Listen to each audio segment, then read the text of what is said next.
तर मी आत्ता आहे रस्त्याच्या एकदम मधोमध्ये. माझ्या आजूबाजूला भरपूर लोक आहेत, पण मला फरक पडत नाही आहे कारण की मी लॉक्ड इन आहे. तर तुम्ही जे काही गोष्टी करत असाल ना, त्या तुम्ही करत राहा. लोक 2 मिनटं हसतील, नंतर विसरून जातील की तू काय करतोयस हे बघतील आणि पुढे निघून जातील. पण तू जे आत्ता काय करतोयस ते तू तुझ्यासाठी करतोयस.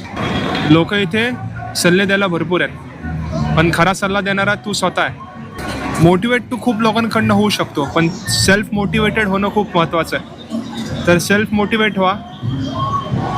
रस्ता अख्खा मोकळा आहे, त्या रस्त्यावरती तुम्हाला एकट्यालाच चालायचं आहे. तर एकटं चाला, पण लोकांना इन्स्पायर करून चाला की लोक त्या रस्त्यावरती चालतील तेव्हा त्यांना तो रस्ता स्वर्गाचा रस्ता वाटेल. विचार करा.